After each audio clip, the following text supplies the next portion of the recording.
Halo, selamat malam Pak Freddy, selaku dosen mata kuliah Komunikasi Data. Perkenalkan, nama saya Michael Daniel dari Prodi TI 2019 Malam dengan NIM 2019-5522-004. Pada pertemuan 13 kali ini, saya akan menjelaskan tentang contoh skema jaringan. Yang pertama, skema jaringan dua komputer.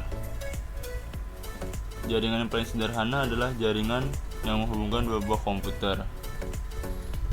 Skemanya bisa dilihat pada gambar di bawah ini. Yang perlu diperhatikan adalah kabel UTP yang dipakai. Untuk koneksi back to back harus menggunakan konfigurasi kabel cross UTP. Akan tetapi ada beberapa jenis adapter NIC yang mempunyai fitur auto MDIX atau auto sensing ports, di mana bisa menggunakan jenis kabel cross atau strike, dan sistem akan mendeteksi secara otomatis dan menyesuaikan seperlunya. Yang perlu diperhatikan dalam skema jaringan ini adalah pemberian IP address untuk masing-masing komputer. Yang kedua, skema jaringan wireless router. Saya mengambil contohnya dengan provider Speedy. Salah satu tujuan utama mempunyai jaringan wireless di rumah adalah untuk bisa berbagi koneksi internet broadband. Speedy contohnya dulu umumnya membuat modem ADSL yang sudah ada fitur routernya tanpa terintegrasi dengan jaringan Wi-Fi. Kalau touch harus menginginkan jaringan Wi-Fi, maka harus menambah sebuah wireless access point yang dihubungkan ke salah satu port Ethernet dari modem jika ada. Saat ini, Speedy banyak menawarkan modem router yang sudah terintegrasi dengan wireless access point dalam satu perangkat tunggal dari beberapa macam vendor atau umum disebut wireless ADSL modem.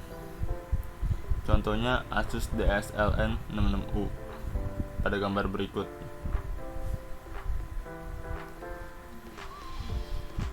Modem jenis ini bisa dilengkapi dengan 4 buah port Ethernet, baik jenis 10 atau dengan 100 Mbps atau jenis port GB.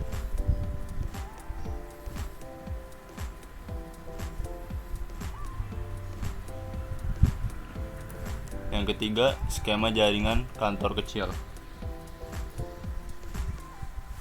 Secara dasar prinsipnya sama.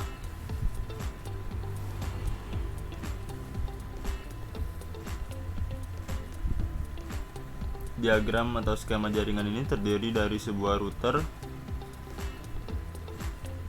yang merupakan pelindung garis depan dari jaringan internal, sebuah firewall yang juga merupakan pelindung jaringan dengan filter security, dan juga skema jaringan internal dengan beberapa komputer desktop dan sebuah server.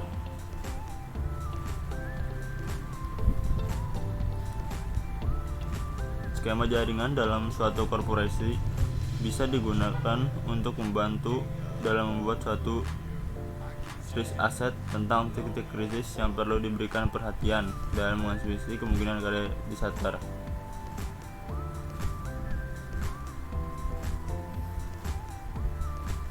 Selanjutnya, skema jaringan perusahaan menengah.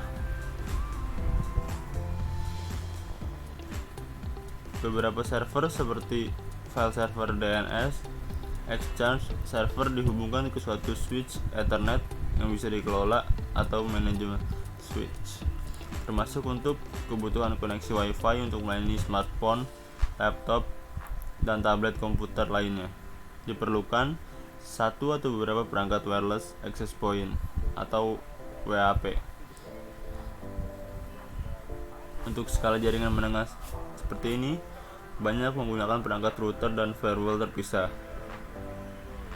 Sementara pada beberapa kasus banyak menggunakan fungsi router dan firewall dalam satu perangkat. Demikian